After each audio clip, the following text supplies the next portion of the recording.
And we are live and cool. Thank you so much, Georgie, for joining me for Oh, Build with Joy. And today's session is Build with Georgie, how to get shit done. And you are the queen of getting shit done. You are like low key one of my heroes. Like I read your book and I was just like, damn, like I related so much because you talk about like, your struggles with trying to get things done, right? And just how you're such a hustler, the power of being broke, but also, focusing. And that's something that I have such a hard time doing.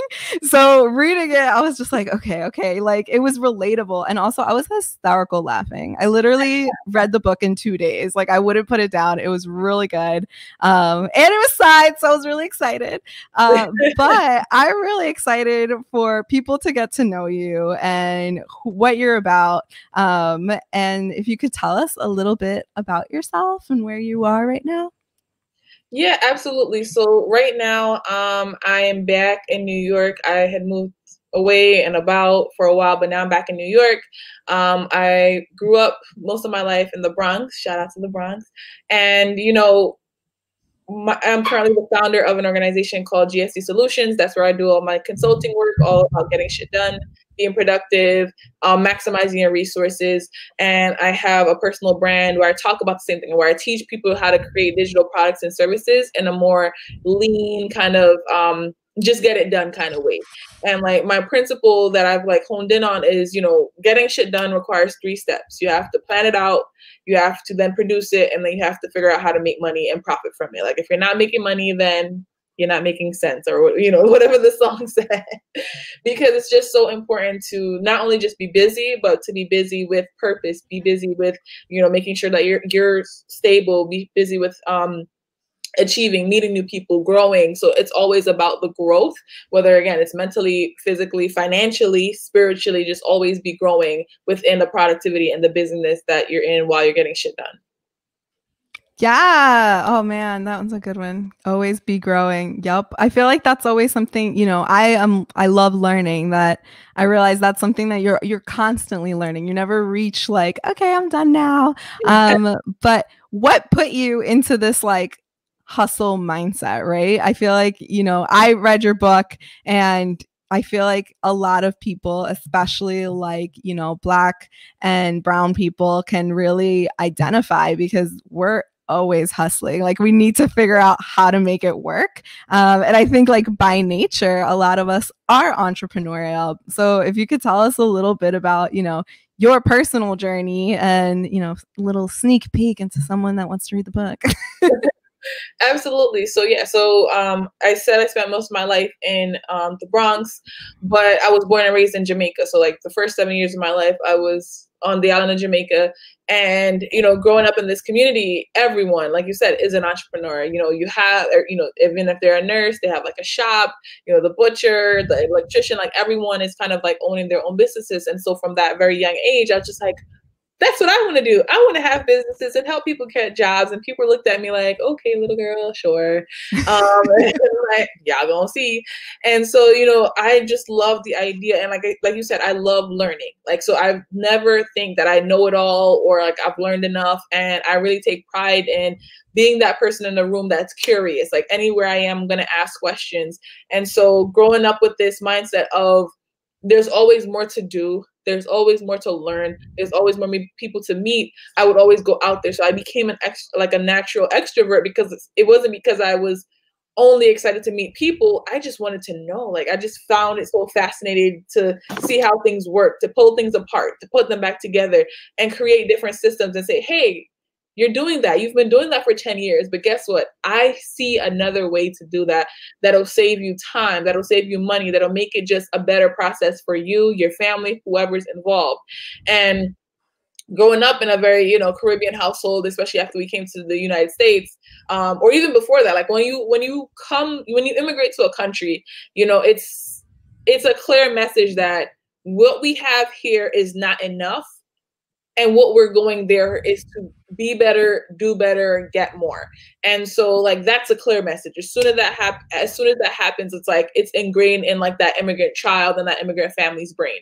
And so being the immigrant child, being in the United States, I was just like, we are here to maximize our opportunities. At any moment of not maximizing the opportunities, and especially when you're young, your parents are like, we moved thousands and thousands of miles away from our beautiful like island home to this like big city for educational opportunities. So like I heard that so much that I'm like, all right, we moved away and like left family and left like peace and beaches for this like crazy place. So I better maximize whatever type of education that I could get through this journey. So anytime there were like clubs, after school programs, computers, games, like, and you name it. I was just like, oh, we came here for this, so I better get all of it, every single piece of it, all parts of it. And so like that was my mindset from very early on. And then as I got older and older, that continued to be how I thought, whether it came to like money, whether it came to like learning, whether it came to meeting people. I'm like, we have to make really smart decisions. Also growing up when we first immigrated here, we had like a lot of family in like the same house, right? 5, 6, 7, 8 people in an apartment. You realize, and you have to strategize. Like, okay, what is my TV time gonna be? How am I gonna work with this? How am I gonna do? How am I gonna handle living with everyone and a cat going? We make it work. We make it work somehow. Exactly. Sorry to interrupt. Yeah, so you have to essentially figure out how you're going to make this work. This is what you got. So it's either you're going to sit there and be like, oh my God, this is all I got. Or you're like, yeah, this is all I got. And I got to get there with just this. So you just make it work. And, that was just my mentality. And there's two sides of the coin. And I've heard multiple stories, and people talk about this a lot, where it's like twins, people that are completely identical will go through the same situation, and then one person will become a millionaire, and then the other person will become, subdued to like a life of violence. And when you ask them what happened, they'll say the same thing. Look at where I come from. And it's all about the perspective that you choose to have. And as soon as you realize like, this is all I got, it's either I'm going to make it the best or I'm going to make it the worst. But it's up to me to pick which side I'm going to make it be and, pursue that, right? If you want this big dream, you only got $5, figure it out. Figure out a way in, out, around, over, under, sideways, all the things. So I'll stop there, but we'll continue to talk more throughout the conversation about this, but just had to figure it out. That was it. Yeah, I feel like that's something that, I love that just mindset where you're just like, okay, yeah, it's hard. But you play the cards that you're dealt, right? Like, you're just like, all right, like, what do I do? Right? Like, you can sit and wallow and be like, life sucks. I'm so oppressed. And you're like, or you could be like, yeah, that's how it is. But like, what am I going to do about it? Right. And how do I keep, making a world that makes it better for everyone else too, right? And I think that's what I love too about your brand, right? It's that you're not just like, oh, I know how to do it and I'm going to keep it to myself. You're not gatekeeping. You're like, I'm going to like show you that you can do it too, right? And look at all of these tools that you can use that's really simple to get it done. And, one of the things that you've talked a lot about, and, I follow your Twitter and you talked about it in your book, is the power of being broke, right? And I thought it was funny. I think in your book, you even put like, I'm not saying go and lose your money right now to find it out, right? But like for the people that have that situation, right? Like I read it and I was like, I didn't think, like I knew it intuitively, but I didn't think about it like that I was like, wait, yeah, like I know how to budget really well. And I can like, turn $1 into $10 because I grew up poor, right? Like I grew up low income. My family's also like first generation Guatemalan. And now like we have a house and we have property, but it's like you learn how to like stretch that dollar, right? Versus I've had friends that like grew up, pretty like upper middle class. And they like, I actually one time this, an ex of mine, we were like all of a sudden his power went out. And I was like, what? Like, is there an outage, and then like he realized he didn't pay the bill. And it's not like he didn't have money, right? Like, because he had money. And I was like, and then he was just like, oh my God, like I have to pay the bill. And I was like, well, yeah, right. And he like didn't know how to pay it, right? Like literally just didn't know what he was supposed to do. And I was just like, where did you think it came from? You know, like just like it just is there. Yeah. And like growing up as a kid, you know, like since I was 13, I was always translating, I was making the phone calls, figuring it out. But even like little things like that. And even I realized when I went to go get my first job, right, I already had so much experience. And even like my first job in tech, they were just like, oh, we're on a budget, we're a startup. And I was like, my life is a startup. Like I was joking, but they were like, haha, funny. And I was like, and then I realized I was like, no, really though, like for real, right? Like I was just like, oh, your budget is that you only have like $10,000 for this. I have zero, right? Like, but yeah, I think that's one of the things that I mean, what else would you tell people, right? Like to look at what is the power of being broke to you? Yeah, so the power of broke, I created it when I was very broke. I had quit my job. I was running on E, like that. You know when you have like that little smidge right above E, like that's where I was at. And it's like, how long can I go like this? And it's like, I looked at like the benefits, the pros and the cons. So the reason why, you know, I quit my job and like did a lot of things is because my mental health was being impacted by an overload of work. I had, you know, an incident that happened that, you know, put me in a place where I just was mentally not okay. Like, you know, and then with workload of school, I had just moved out on my own. I had a startup. I had my son. So just like everything kind of like came down at once. And I was just like, all right, where do I want to go from here? What's important? What matters? I'm like, you know, my son, definitely that matters. He matters. I want to finish school. I want to focus on school. I want to explore more in my entrepreneurial realm. Okay, what can I do to make sure that money is able to cover our bills, but I don't need to like get all this extra ness. And so I quit my job, and I had to be really resourceful. Like I had to tap into government resources. I had to tap into, I got financial aid for school. And then with financial aid at the time, I don't know if they're still doing this. I know they used to get refund checks if your financial aid was more than what your tuition was. So because I chose to go to CUNY schools and I had a couple of scholarships and I took college courses. So I just really being strategic about the fact that this is all I got. So this one had to work. And, you know, the power of broke is just like seeing the opportunities and just saying, I have this and this is it. There is no extra. There's nobody coming. What am I going to do about it? And how am I going to use this, what I have right now to get me where I need to go? And so some of the strategic decisions that I made was, you know, to walk more, right? That's exercise. I don't need a gym membership. So that's 2 for 1. I get where I'm going and I don't need a gym membership. So that's a 2 for 1. Power of broke is just a mindset of not looking at where you are now with what you have, but looking at where you want to go and using what you have now to get you where you want to go. Because no matter what you have, like there's always a way to start where you are with what you have like right now. And that way might be very small, very ugly, very like, just all over the place. But if you start and get that first transaction, get that first interaction, pass that first class, before you know it, other resources will come out of, the blue. And it's not really coming out of the blue. A lot of people will think of it, they'll say just like, God, the universe, but it's also the fact that like, when we think of even science, right, it's like, an object in motion stays in motion. So it's like once you get that part started, like the things that are meant for you will start coming through your way because you got started, right? You won't know that there's this person in the industry, that person that needs help, that career opportunity if you didn't get started, if you're not, using the resources that are available. And we live in a country, right?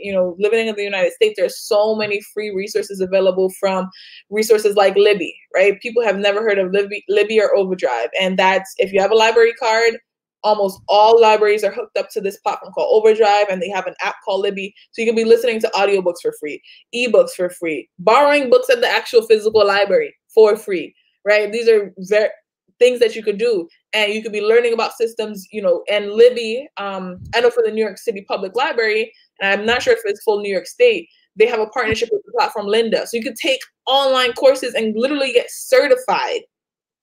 I don't know. I'm in the outside of New York State. I don't know about that. I think I have a New York City private library card. I'm about to look.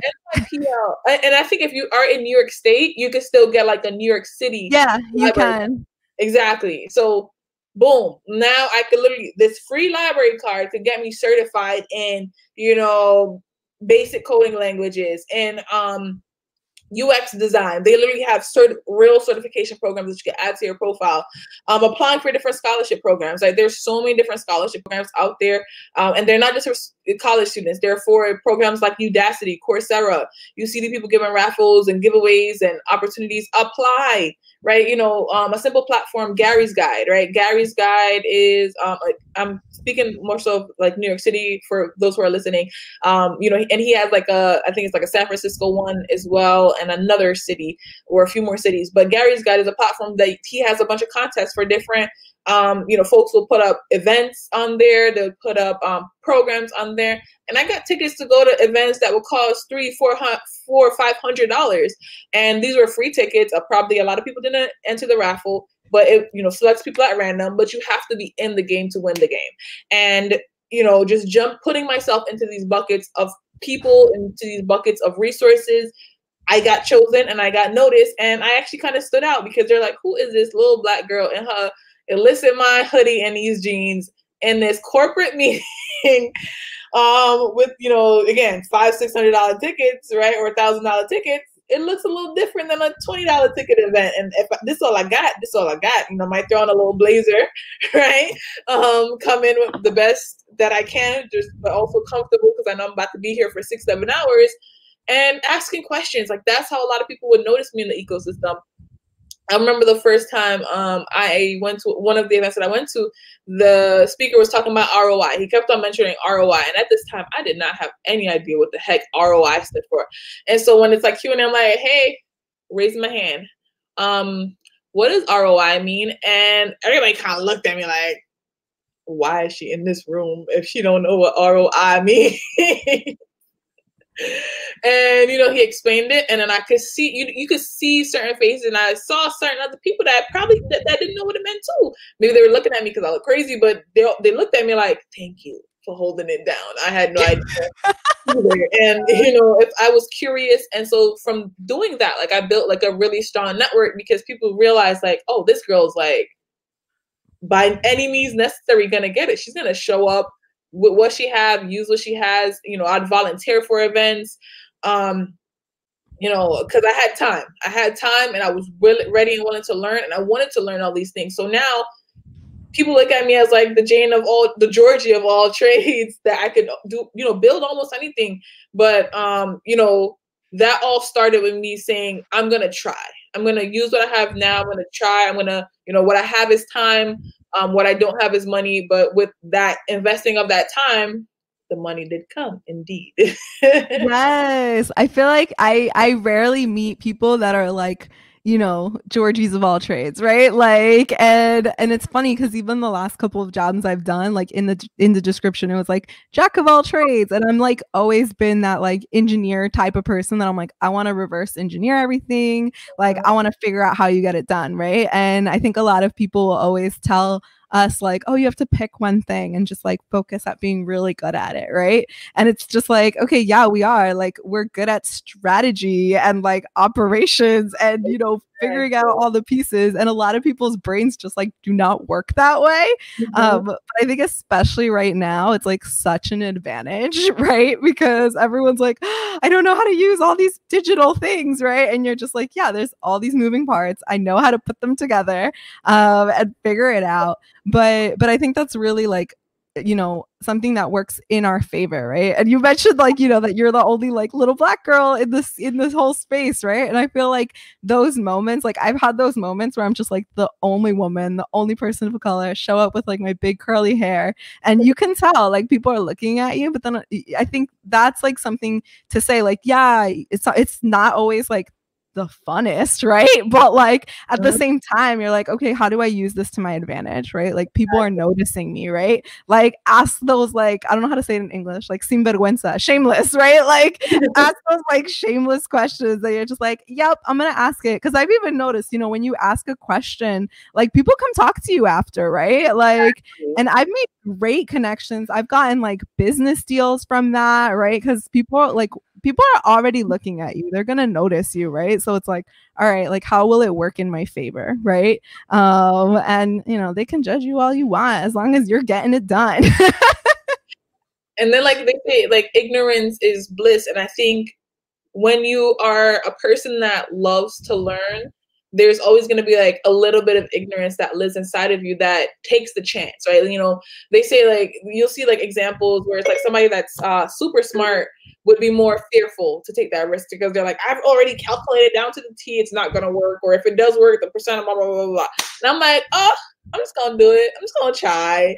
Like, I'm just gonna go out there and like if I fall flat on my face, guess what? I've been to rock bottom. I know where it's at. I know all the homies. I know all the spots, and I'll get back up here when I'm ready. So just like having that like ignorance, just to say like, you know, when people are afraid to raise their hands, when people, you know, when, at events, I've gotten so many prizes.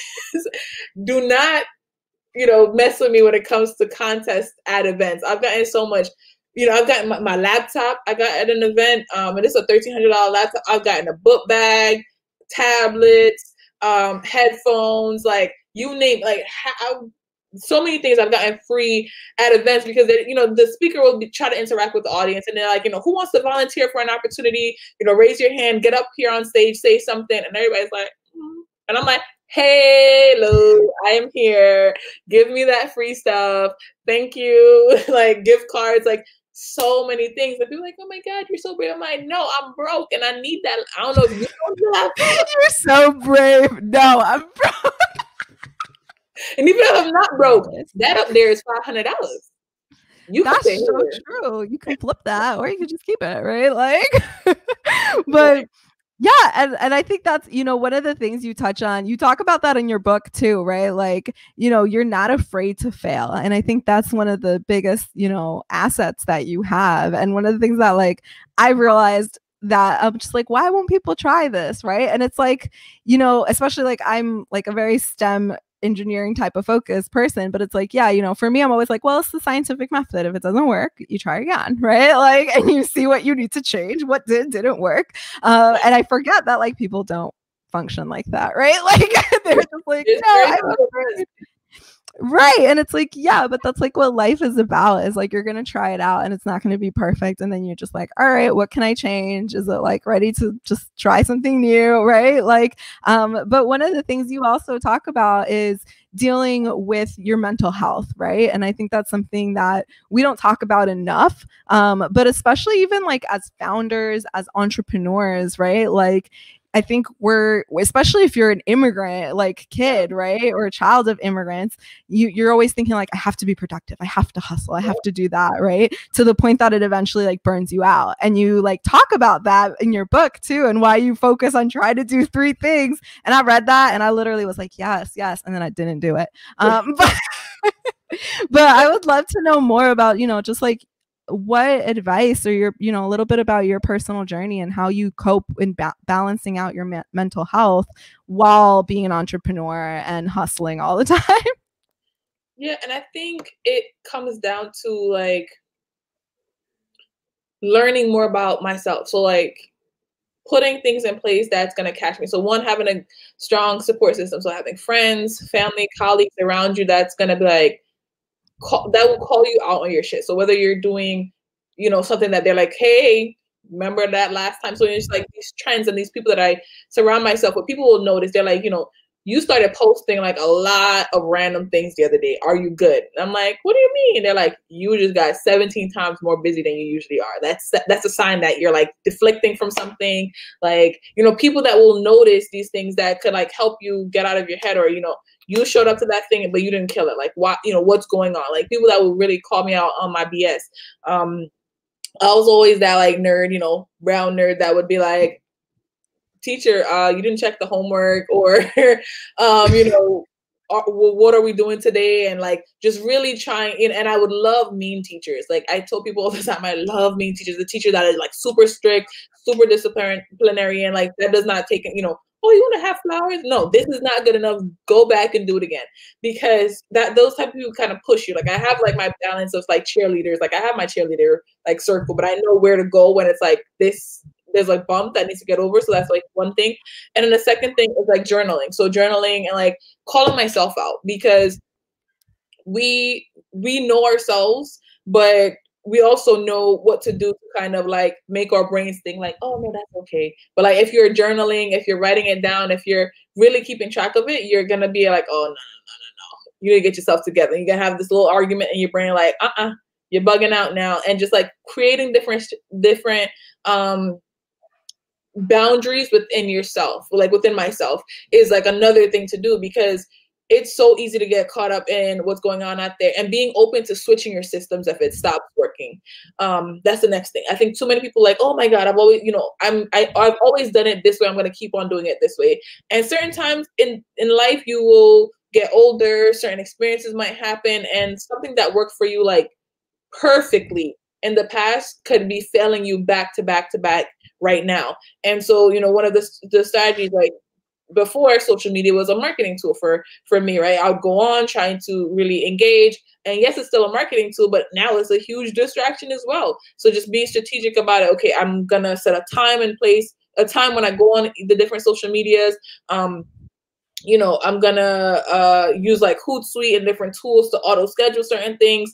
And when I'm working, I'm gonna work in blocks of 45 or 50 minutes, set my timer, and I'm gonna create a task list. So just again, calling yourself out on it, having other people to help you call you out on it, and just putting barriers, boundaries in place that force you to listen to what you need to do and then take action on what you need to do, because it's so easy to get distracted, especially in this like modern day. And I do still get distracted, but the more of these tools that I put in place, the easier it then is for me to catch myself. So it's not about the distraction, it's about catching yourself, because you're human. You're gonna mess up, you're gonna screw up, you're gonna fail, you're gonna forget to do something. But if you don't catch yourself and course correct soon enough, that's when that like small little, I'm spending an hour and a half on social media and scroll on Instagram, and looking at everybody on the beach when they're supposed to be in quarantine, then for the first few days, that's okay. But by the time you hit a week, you're like, oh snap, why am I doing this? And then you start internalizing it in like negative ways. So you have to put strategies to like immediately course correct when it's happening, so that we could try to be as much preventative in the future versus responding to it when it's like way too bad. Like I try to be as preventative as possible, but I'm human, so I'm gonna make mistakes. But as soon as I catch the error, like nope, fix it now. Like do not let it just sit down there. Rebuild your strategies, tweak something, pivot, do what you need to do, but get back on track. Yeah. And I think that's one of the things that before we went live, we were talking about like, things that were just like, okay, I stopped doing this, or I'm like rethinking that. And I think that's something that people don't realize, like, or especially if you're just starting, that it's like, it's okay to like let go of things, right? Like, first and foremost, like you're a person with a life, right? Like you need to balance it out. I think we've become, especially the United States, like we've become so obsessed with what we do and forget that like we need to take care of ourselves first. So I know, like, to wrap things up, right? Like you have so much going on. What's the next thing that Georgie's getting done, right? That people can find you at? Yeah, so I'm at GSD with Georgie on everything: Twitter, Instagram, Facebook, LinkedIn. And what I'm working on right now is helping people to better produce virtual events. So my systems background, my strategy, like literally I could see the vision. I've been doing events, I kid you not, since I was 13 years old. I had my first big event. It was a party in middle school. And then from there, the rest is history. I've done, produced theater shows. I've produced conferences, hackathons, workshops, a bunch of in-person events. And then in 2017, I shifted to virtual because I wanted to work more remotely, be home more with the family. And since then, I've failed a lot, but I've also tested and learned a lot about virtual event production. And I could see exactly what components you need to create strong, positive relationships online. And that's where, we are, and that's where we're going to keep on going. So even when things open back up, virtual is not going anywhere. It was always on the roadmap. It just got plugged in a little bit sooner than we all expected. So I want to help people think through that and strategize and build systems around that. And the next thing is we're doing, I'm going to be producing a lot more content to support entrepreneurs on their journey. So just a lot of workbooks are coming out, guides, so I've more video content. So I've had a lot of content over the years, but now it's just going to be more open to close scenarios where it's like, here's one goal. You start here, you'll finish here using the resources that you currently have.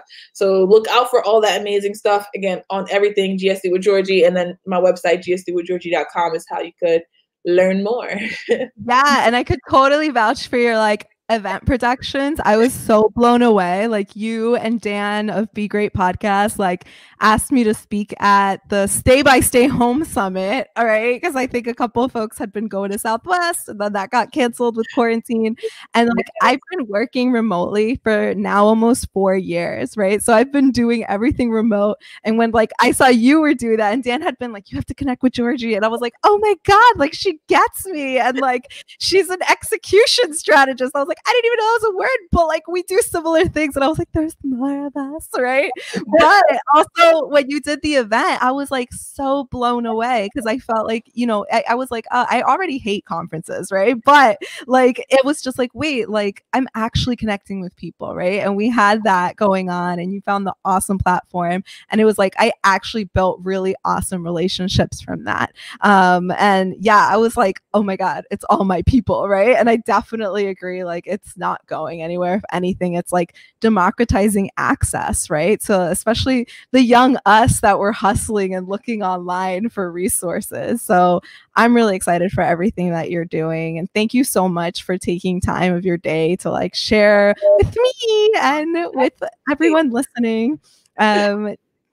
Yeah, thank you. Thank you so much, Georgie. And where can people find your book? My book right now is on Amazon. So if you just go to Amazon and look up Georgie Ann Get McCoy or The Art of Getting Shit Done, and you will find the book. So check it out. And if you want to just make that more faster, if you go to my website, gsdwithgeorgie.com/shop, if you click on the book, it'll bring you to Amazon, whatever their, overnight, it's here yesterday shipping is, you'll get the book. And I'm going to order some more signed copies, maybe in the next couple months. But right now, the best way to get it is to go to Amazon and purchase it there. Yes, definitely worth getting. And when the world opens up, getting it signed, because we all know you're going to be big. Stop. Thank you. Thank you. I just love